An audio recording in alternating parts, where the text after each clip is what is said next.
अड्डे पर आपका स्वागत है। इस समय आपकी सुरक्षा के लिए आपसे hello guys, welcome to my video. അങ്ങനെ ഏകദേശം 1 മണിക്കൂർ നീണ്ട യാത്രയ്ക്ക് ശേഷം ഞാൻ തിരുവനന്തപുരത്തേക്ക് എത്തി. 8:10 തിരുവനന്തപുരത്ത് എയർപോർട്ടിൽ ലാൻഡ് ചെയ്യുമ്പോഴേക്കും. ലാൻഡ് ചെയ്ത് കഴിഞ്ഞതിന് ശേഷം ഫ്ലൈറ്റിൽ നിന്ന് താഴേക്ക് ഇറങ്ങുമ്പോൾ കണ്ണൂർ എയർപോർട്ടിൽ നിന്ന് ഫ്ലൈറ്റ് കയറിയത് ബ്രിഡ്ജ് വഴിയാണല്ലോ. അതുപോലെ തിരുവനന്തപുരത്ത് എയർപോർട്ടിൽ എത്തിക്കഴിഞ്ഞാൽ അവിടുന്ന് ഫ്ലൈറ്റിൽ നിന്ന് ബ്രിഡ്ജ് വഴി നേരെ എയർപോർട്ടിലേക്ക് എത്തുന്ന വിചാരിച്ചത്.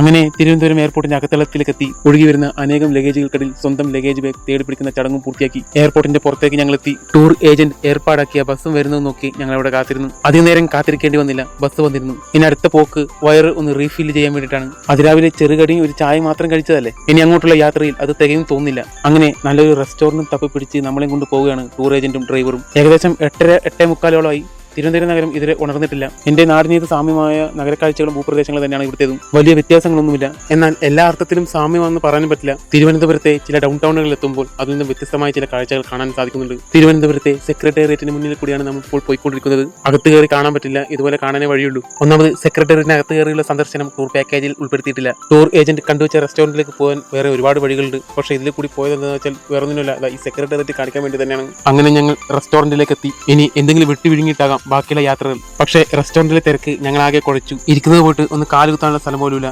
ബാക്കിയുണ്ടായിരുന്ന സീറ്റുകളൊക്കെ കൂടെ വന്നവർ നേരത്തെ തന്നെ കൈയടക്കി വെച്ചു. ഇനി ഇവരെല്ലാവരും കഴിച്ചു കഴിഞ്ഞ് എഴുന്നേൽക്കുന്നവരെ വിശക്കും സഹിച്ചു ഇവിടെ ഇങ്ങനെ കാത്തിരിക്കണമല്ലോ എന്ന് ആലോചിച്ച് വ്യാകുലപ്പെട്ടുകൊണ്ടിരിക്കുമ്പോഴാണ് ടൂർ ഏജന്റ് വന്ന് ഞങ്ങളെല്ലാവരും വിളിച്ച് നേരെ ഫാമിലി റൂമിലേക്ക് കൊണ്ടുപോകുന്നത്. അവിടെ കുറെ സീറ്റുകൾ ബാക്കി കിടക്കുന്ന ടൂർ ഏജന്റ് ശ്രദ്ധിച്ചിട്ടുണ്ടാവാം. എന്തായാലും അത് വലിയൊരു ഭാഗ്യമായിട്ടാണ്.